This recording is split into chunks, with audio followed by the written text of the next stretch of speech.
হঠাৎ কেন গাঁজা চাষের বৈধতা দিল পাকিস্তান?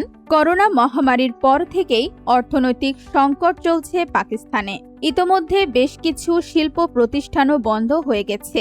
এর ফলে দেশটিতে বেকারত্ব যেমনি বাড়ছে, তেমনি দেশটির উচ্চ দক্ষতা সম্পন্ন মেধাবীরা দেশ ছাড়তে শুরু করেছে।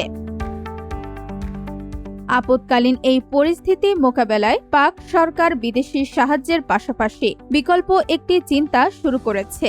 এজন্য দেশটিতে নতুন একটি অধ্যাদেশ জারি করা হয়েছে। নতুন অধ্যাদেশের মাধ্যমে দেশটিতে একটি নিয়ন্ত্রক প্রতিষ্ঠানও গঠন করা হয়েছে। নতুন অধ্যাদেশের মাধ্যমে দেশটি গাঁজা চাষের অনুমতি দিয়েছে পাক কর্তৃপক্ষ, যা দীর্ঘদিন বন্ধ ছিল মুসলিম প্রধান এই দেশটিতে। গাঁজা সাধারণত মাদক হিসেবে বেশি পরিচিত, তবে এর কিছু ভেষজ গুণ রয়েছে এবং ঔষধ হিসেবেও এর প্রয়োগ হয়। মাদক হিসেবে ব্যবহৃত হওয়ায় অনেক দেশেই এটি নিষিদ্ধ, আবার ঔষধি ব্যবহারের জন্য অনেক দেশই এর ব্যবহার বৈধ করেছে। এমনকি বহুদিন নিষিদ্ধ থাকলেও সম্প্রতি বিশ্ব স্বাস্থ্য সংস্থাও গাঁজা দিয়ে ঔষধ তৈরির অনুমতি দিয়েছে। আয়ারল্যান্ড ভিত্তিক গবেষণা প্রতিষ্ঠান রিসার্চ অ্যান্ড মার্কেটস এর মতে 2022 সালে গাঁজার বৈশ্বিক বাজার ছিল 7 বিলিয়ন তথা $700 কোটি। 2027 সাল তথা আগামী 3 বছরের মধ্যে তা বেড়ে দাঁড়াবে 30 বিলিয়ন তথা $3000 কোটি। অর্থনীতি চাঙ্গা করতে বিকাশমান সেই বাজারের সুযোগ নিতে চাচ্ছে পাকিস্তান। চলতি বছরের ফেব্রুয়ারি মাসে গাঁজা চাষ বিষয়ক একটি অধ্যাদেশও জারি করা হয়েছে।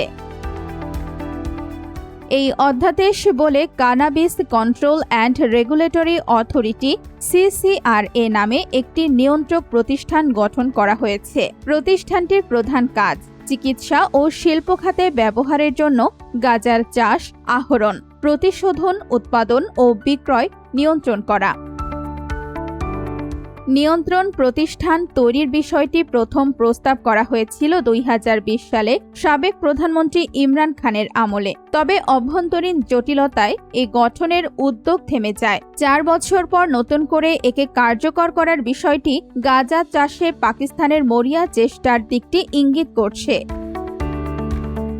1980 এর দশকে পাকিস্তানের সামরিক শাসক জেনারেল জিয়াউল হক গাঁজা নিষিদ্ধ ঘোষণা করেন। ওই সময় মার্কিন প্রেসিডেন্ট রোনাল্ড রিগানের মাদকের বিরুদ্ধে বৈশ্বিক যুদ্ধ চলছিল। পাকিস্তানি আইনে গাঁজার চাষ নিষিদ্ধ হলেও দেশটির উত্তর পশ্চিমাঞ্চলে তা বন্ধ করা যায়নি।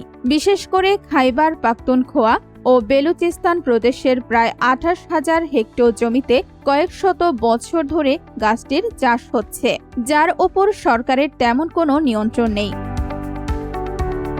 নতুন অধ্যাদেশের মাধ্যমে বৈধভাবে গাঁজার উৎপাদনে কৃষকদের লাইসেন্স দেওয়ার ঘোষণা দেওয়া হয়েছে। লাইসেন্স ছাড়া চাষ করলে শাস্তির বিধান করার চিন্তাভাবনা রয়েছে। গাঁজা চাষের জন্য একজন কৃষককে 5 বছরের জন্য লাইসেন্স দেয়া হবে। নির্ধারণ করে দেয়া হবে গাঁজা চাষের এলাকাও। Bangla affairs news desk.